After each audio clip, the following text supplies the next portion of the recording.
Hello friends, इस video में मैं आपको बताऊंगा what is hypotonic solution, hypertonic solution and isotonic solution. इन सभी सॉल्यूशन की मैं आपको डिफाइन भी दूंगा और समझाऊंगा भी।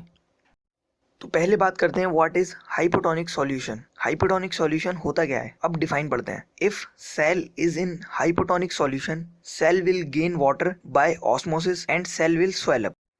अब इसका मतलब क्या है? इसका मतलब ये है, if cell is in hypotonic solution, अगर सेल हाइपोटोनिक सॉल्यूशन में है, cell will gain water, cell जो है वो वाटर अपने अंदर ले लेगा। गेन मीन्स होता है लेना, वाटर को अपने अंदर ले लेगा। ऑस्मोसिस की प्रोसेस है। अगर आपको नहीं पता ऑस्मोसिस क्या होता है तो आप मेरी पुरानी वीडियो में जाकर देख सकते हैं कि ऑस्मोसिस क्या होता है। हाँ, तो cell will gain water by osmosis and cell will swell up. मतलब सेल जो होगा, अगर हाइपोटोनिक सॉल्यूशन में होगा तो सेल वाटर ले लेगा, गेन कर लेगा, और सेल जो होगा फिर फूल जाएगा, जैसे कि आप पिक्चर में देख रहे हैं।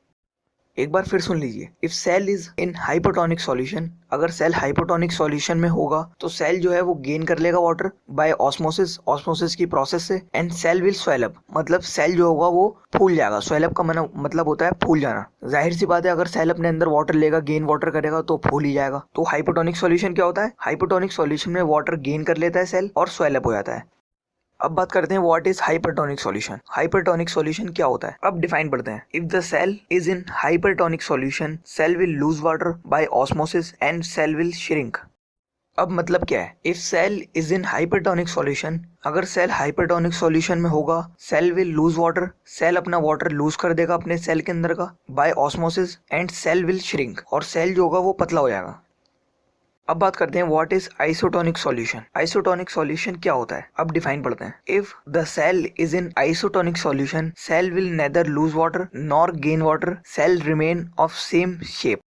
अब मतलब क्या है? If the cell is in isotonic solution, अगर सेल आइसोटोनिक सॉल्यूशन में होगा, cell will neither lose water, cell ना तो वाटर लूज करेगा, नॉर गेन वाटर, और ना ही वाटर गेन करेगा, ना ही वाटर अपने अंदर लेगा। सेल का जो शेप है वो सेम रहेगा, क्योंकि उनने ना तो वाटर गेन किया, ना तो लिया, और ना ही लूज किया, ना ही दिया। इस वजह से सेल का शेप सेम रहता है आइसोटोनिक सॉल्यूशन में। वरना हाइपरटोनिक सॉल्यूशन में सेल का शेप बिल्कुल पतला हो जाता है। हाइपरटोनिक सॉल्यूशन में सेल का शेप कुछ ज्यादा ही बड़ा हो जाता है और सेल फट भी आता है कभी कभार। अब एक बार दोबारा से बता देता हूँ। हाइपरटोनिक सॉल्यूशन में क्या होता है? सेल जो होता है वो गेन कर लेता है वाटर, सेल अपने अंदर वाटर ले लेता है और सेल स्वेल अप हो जाता है। अब बात करते हैं हाइपरटोनिक सॉल्यूशन में। सेल वाटर लूज कर देता है और सेल श्रिंक हो जाता है, सेल बिल्कुल पतला हो जाता है वाटर लूज करने की वजह से। अब आइसोटोनिक सॉल्यूशन में क्या होता है? ना तो सेल वाटर लूज करता है और ना ही सेल वाटर लेता है, ना लूज करता है और ना ही लेता है, ना ही गेन करता है। इसी वजह से सेल का शेप जो होता है वो सेम रहता है। तो बस इस वीडियो में सिर्फ इतना ही।